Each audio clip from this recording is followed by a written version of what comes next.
from getting to a very bad place. When you see someone who's gone through a burnout, everybody knows what a burnout is, correct? Right? That's when your stress level is so high you can no longer function. And typically, you may need time off from work.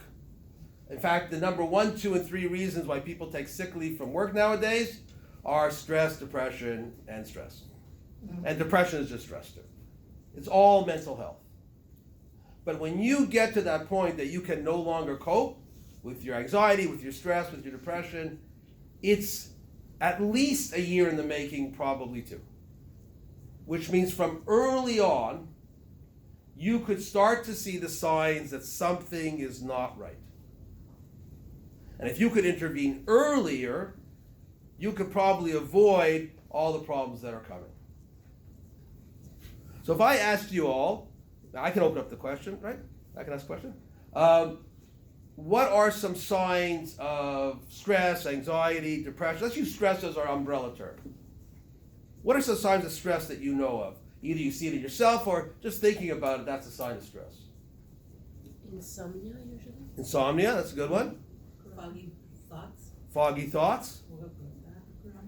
Was that crying? Yeah. Losing in chess. Losing in chess?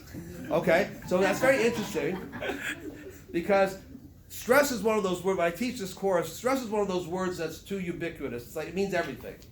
So what the rabbi's talking about is a stressor. COVID is a stressor, and actually it's a good point to make. COVID is a stressor, losing in chess is a stressor, being late for a talk is a stressor, your children not doing well in school is a stressor, your parents not doing well is a stressor. These are all stressors. But then we're also talking about insomnia and crying, and there's a whole bunch more. They are the actual stress.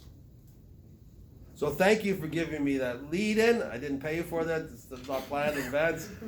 Okay? You want to think of stress, and that, by stress I'm including anxiety and depression, the whole gamut, okay? There are the stressors. They are the things in life that affect us. But how much they affect us and whether they cause mental health problems depends on me. So I will experience lots of stressors. Lots of people did very bad during COVID. Lots of people did very well. What's the difference? We've all been exposed to, if not COVID itself, probably that too, but certainly the experience of it. How come some people cope well, some people cope poorly? Because sometimes depends on your confidence in yourself, in your health, and your ability to handle things. If you are not capable of handling anything, you get stressed and then you get demolished. Right. There are people, we all know them, that the littlest thing, they can fall apart. And we also have people, it doesn't matter what you throw at them, they seem to do well. We're going to try and make it so all of us end up in the, no matter what you throw at me, I do well category. Okay? Because you can't get rid of the stressors. They're there. A lot of them are, some of them we can control, most of them we can't. But we can control how we react. So what are some other signs of stress? Stressors we know. What are some other signs of stress that you experience or you know or you think of theoretically? Heartbeat, yeah. So anything that your body does, stress will do it to it. Okay? So if you're stressed out, your heart beats faster. What else? Sorry, loss of appetite? Well, some people eat more, some people eat less. I would prefer to be in the ones that eat less. Unfortunately, I'm in the ones that eat more. Okay? Somebody said something else over here.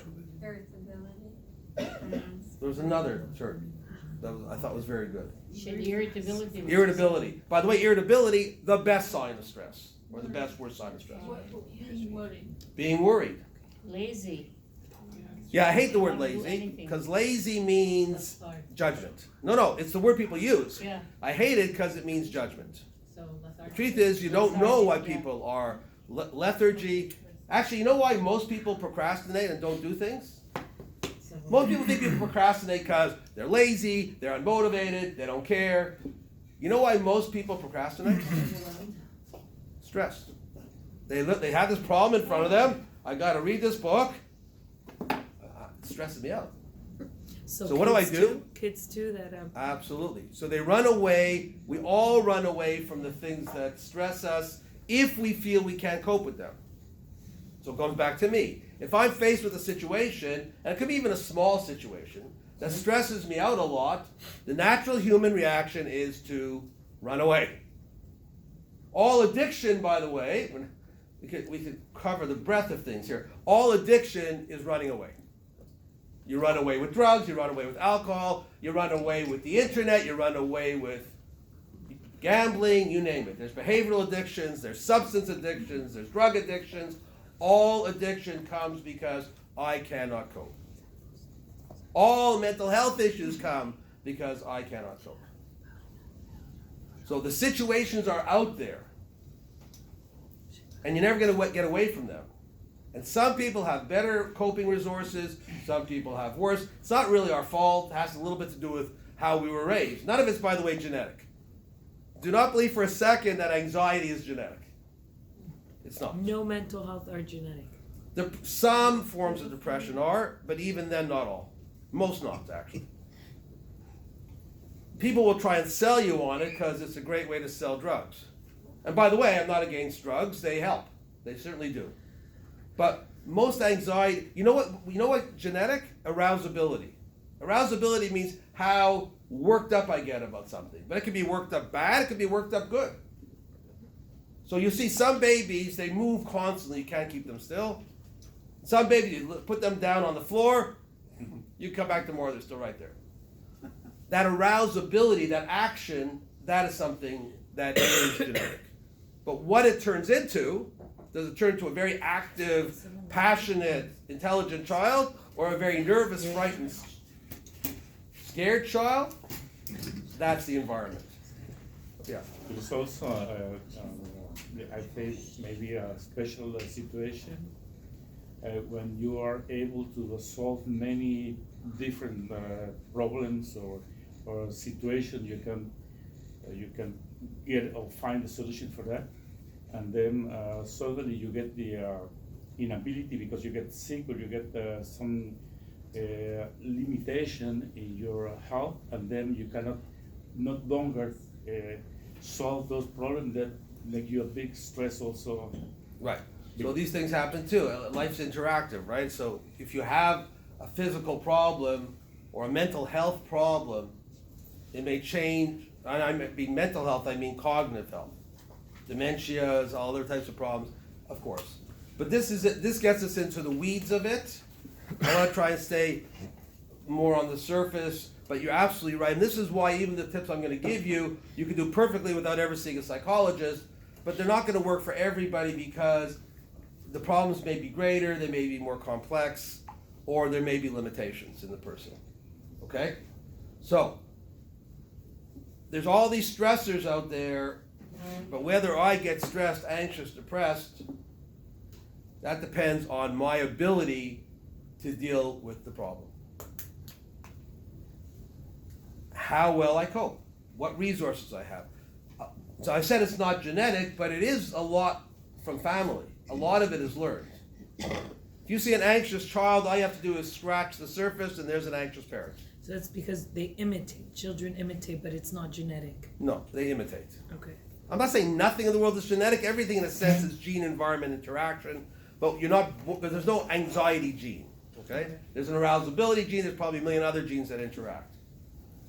But subject. Maybe didn't learn nothing as a child about the feelings and emotions. There's lots of ways. I have this cartoon I often show my patients. It's a big auditorium, and there's one person sitting in the front, and there's one person sitting in the back. The rest of the seats are all empty, and the banner says, Annual Convention of Children of Normal Parents. Okay? There is no normal. We all screw it up somehow. My daughter reminds me of that all the time. Dad, I need to see a psychologist. I go, your father's a psychologist. No, I actually need to see someone who's going to be able to help me. She's right. First of all, she's my child, I can't help her. And probably half the things she has to complain about, actually I think most of the things she has to complain about are her mother. Oh. I'm joking, of course. They're all about me. But we do this, right? So we do model our children's coping styles. If every time my child comes, and we see this, COVID has created, by the way, if you still want to change your career, become a child psychologist. Because what parents have done to their children during COVID has created an industry that will last forever. You know, grabbing your child away from someone who wants to, a grandparent who wants to give them a kiss on the cheek, right? Pulling, you know, masking them, gloving them, all this mishigas. I'm not saying there weren't reasons to do these things at the right time, but parents went nuts. The worst group, you think who would be most anxious during COVID? You think older adults, right? They were most at risk. Young parents. Parents of young children went nuts. Because they had poor coping skills. They have poor coping skills. How do they cope? They're all helicopter parents. It's a whole generation of helicopter parents, right? They figure they can micromanage everything in their child's life so that they will grow up to be a doctor, lawyer, accountant, president of the United States. And nothing else will do, and it should be achievable. I knew this woman, a friend of my mother's a great teacher, and she used to tell me, every child is a genius until they hit grade 1. Then you see who the geniuses are. But we all want our children to be this way, and this generation of parents seems to be obsessed with creating the perfect child. Everything has to be controlled. They control everything their children do. And here comes COVID, and it's completely out of their control. And they freak. And so these are the issues that we struggle with. Why are these parents behaving that way? Because they're not thinking rationally. Because they're thinking emotionally. Most grandparents wanted to see their grandchildren. They didn't really care. It's the parents that didn't let it happen. But we're digressing. So let's get back to it. You want to be non-judgmental of anybody around you who has a mental health issue. You want to be non-judgmental of yourself. One of the things that keeps people from getting help is self-stigma, right? I should be able to do this. I would never see myself in a psychologist's office, etc., etc. So once you've accepted that we're all human, hey, we all have a piece of God in us, how bad can we be? And that even within that, we're going to have mental health issues. The Rebbe was very big in promoting psychology. I actually was in Manhattan over Shabbos a couple of months ago, and I went to the Fifth Avenue shul. I forget the rabbi's name there, but his father was a psychologist and was tasked by the Rebbe to write books on psychology. He was also shaliach. So, very, very compatible in terms of philosophy and understanding. And then, like I said, we go back to Tanya, there's your roadmap for how to do it.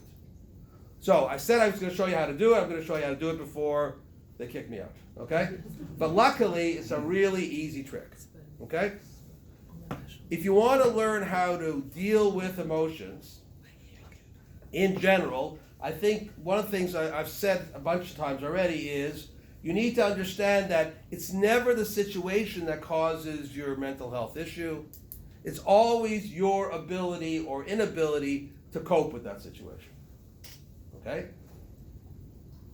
So this is a coping model. Now there is a therapy approach out there called the acceptance model, and I guess you could use that for things you can't change. Some things we can't change in life, things happen, we have no control over them, then you just have to accept. But for the vast majority of things that you're going to run into, it is well within your ability to control how you cope with them and to change how you cope with them. So, here are some basic principles I want you to think about. In fact, I've distilled it down into 3 questions. All of mental health, not all mental health, therapy can be broken down into asking yourself 3 questions. If you can answer these 3 questions, you're going to coast for the rest of your days. Okay? Even during COVID. The first question is, what's bothering me? You think it's a dumb question, duh. But you'd be surprised how many people come to my office and they say, I'm really, really anxious. And I go, what are you anxious about? They go, I don't know. Or nothing. Which doesn't make sense. I asked them, what is anxiety? Anxiety is fear. So if you have anxiety, you must be afraid of something. Yeah, but I don't know what it is.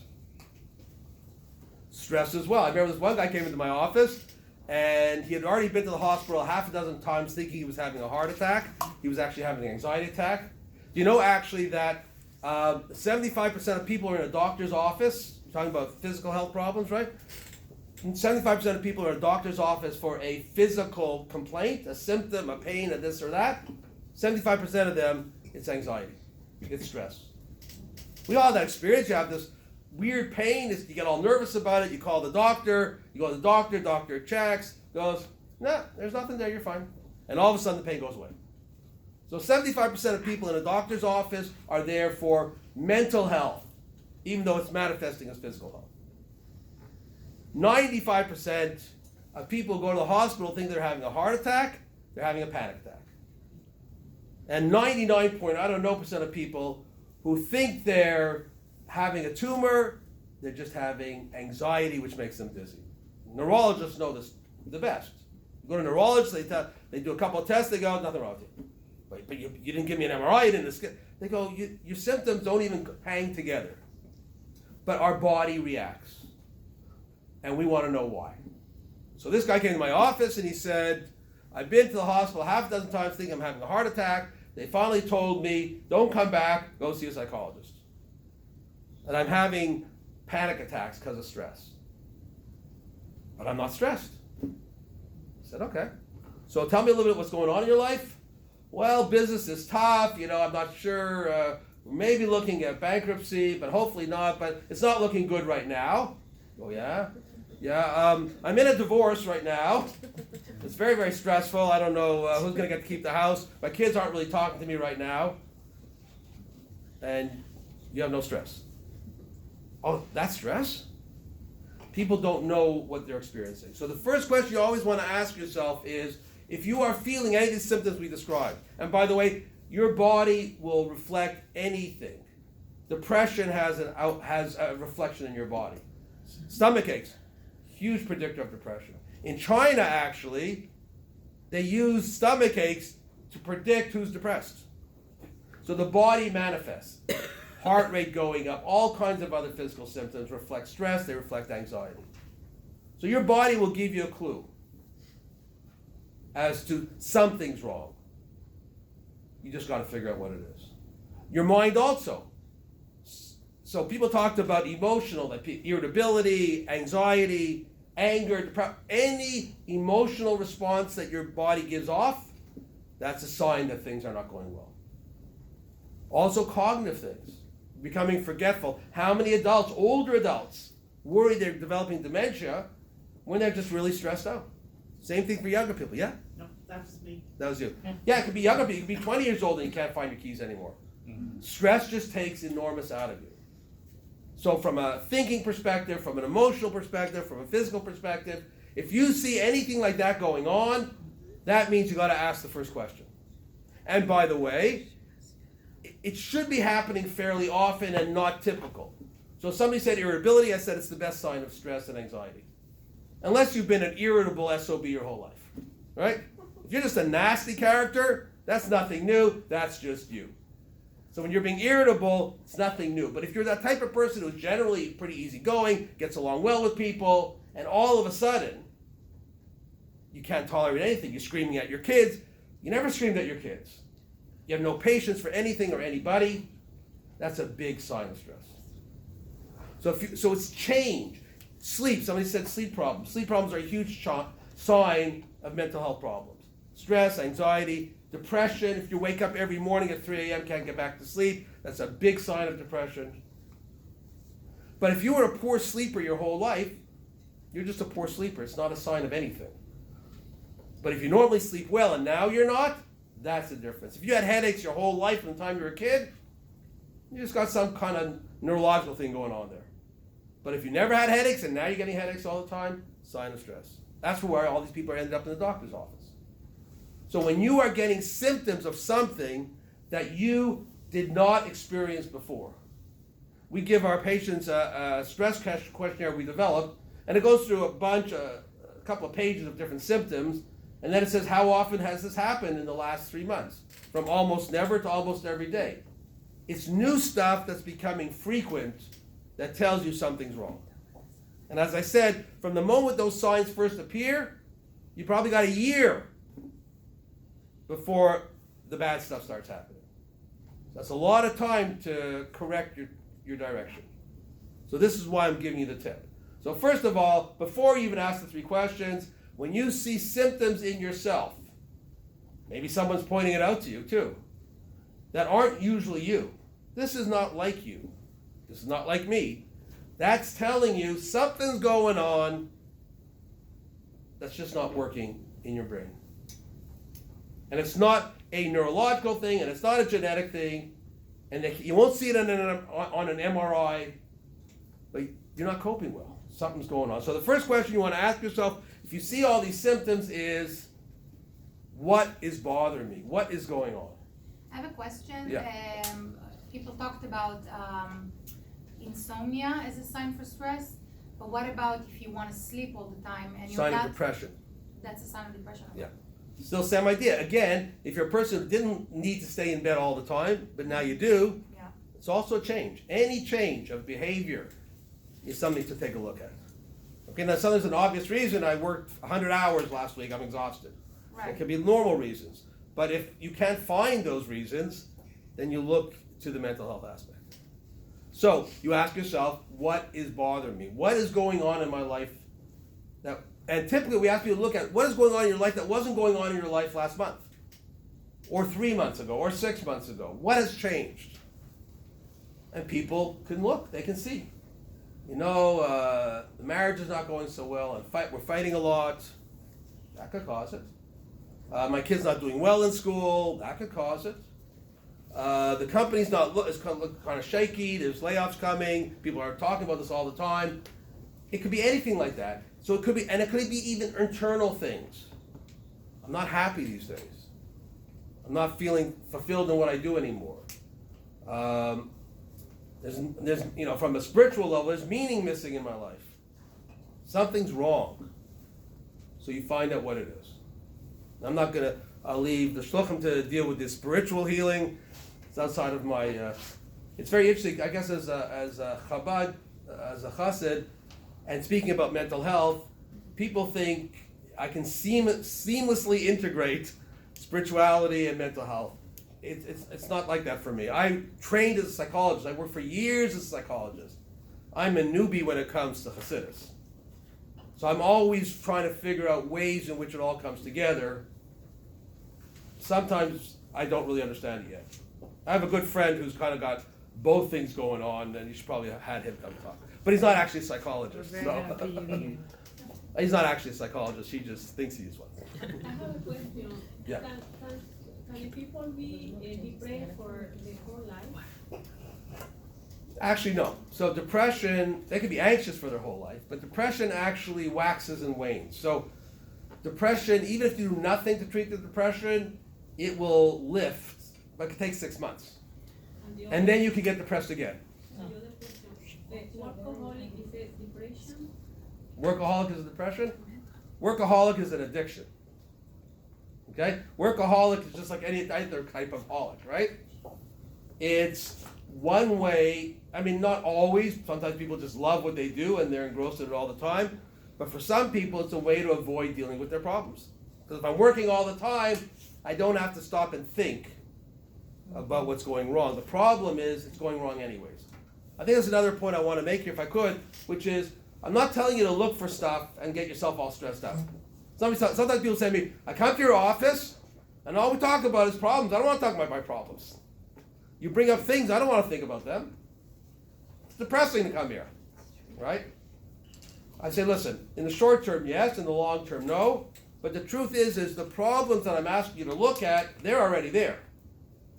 I'm not creating them, you're not creating them, they exist. You're either going to deal with them or they're going to deal with you. Better you should deal with them. So the first question is, I see all the symptoms, something's going on. What is the issue? What is going on in my life? What is the problem? And if you look, you will see something. And oftentimes a whole therapy session is just discussing the little bit of things that are going on in a person's life, and they walk in and say, I have no idea why I'm stressed. And within a half an hour, oh, there is this, right? And then we know.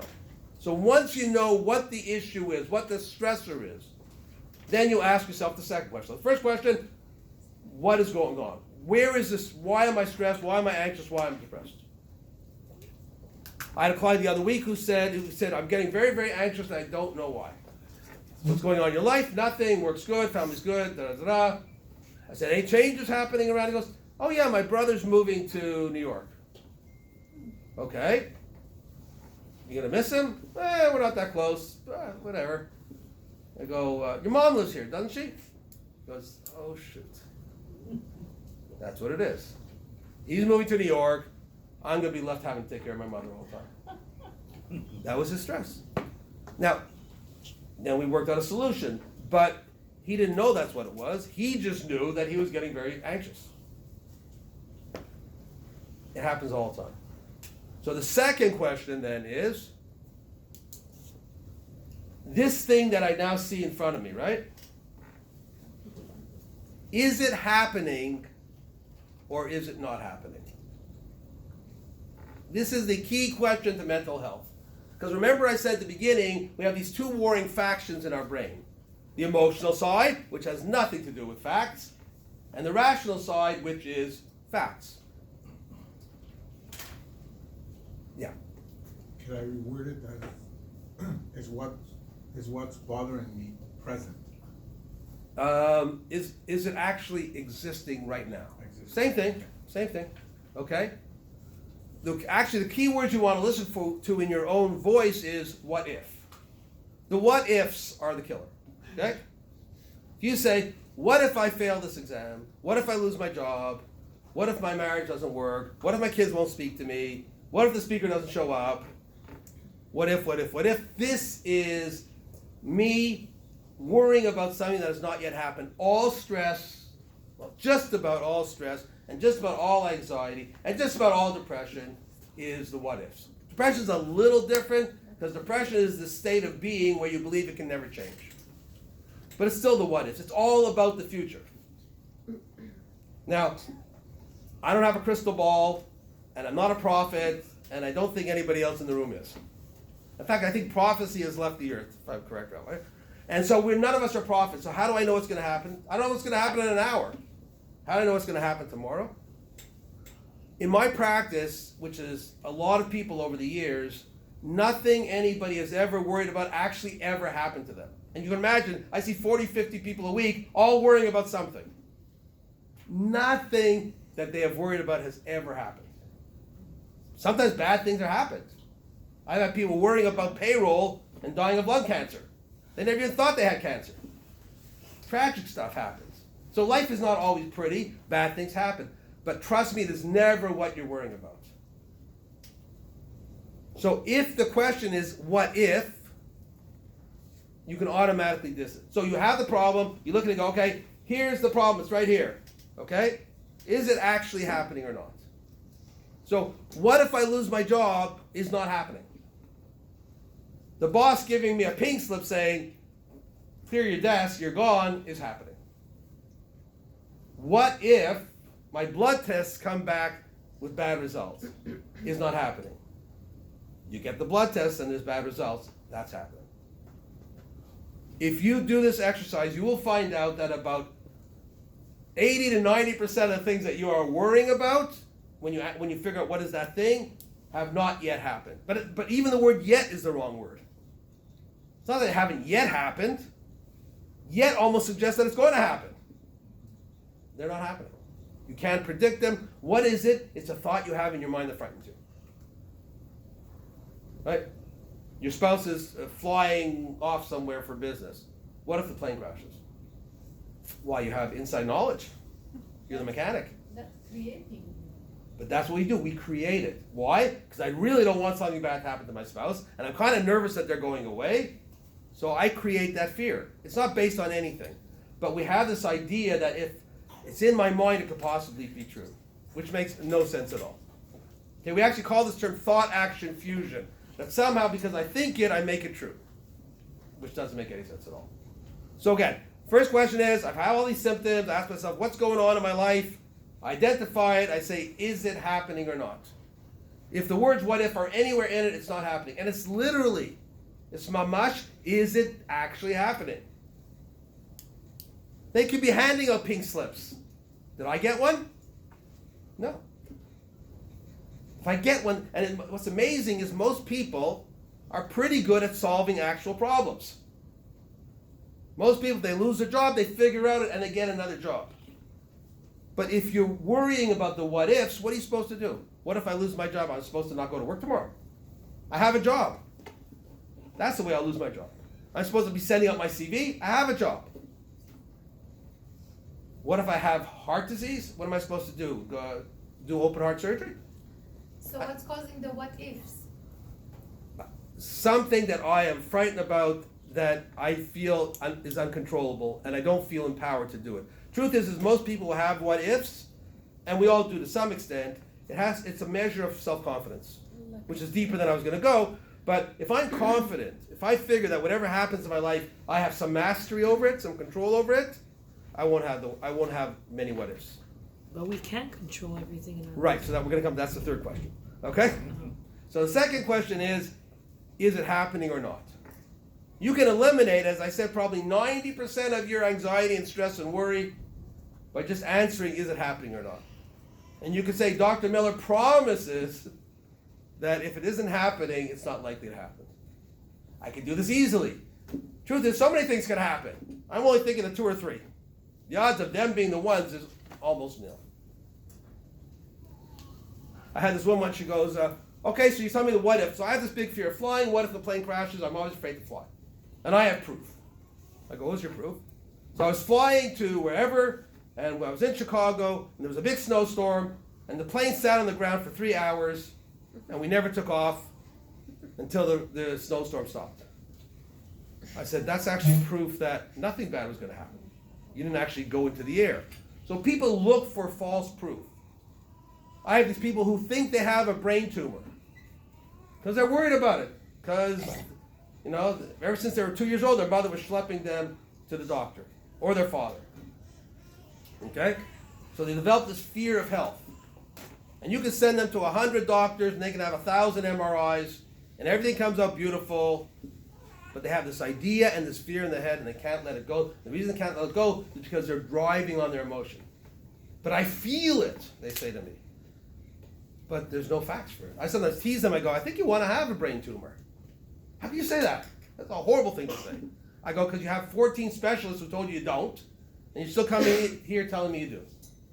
When we have these ideas, where they come from, a thought in my head that frightens me, and if I can't be logical, then I can't let go. That's why. Moach shlita ala lev. Mind always over the heart. But sometimes it is something that is like happening in your life. Like let's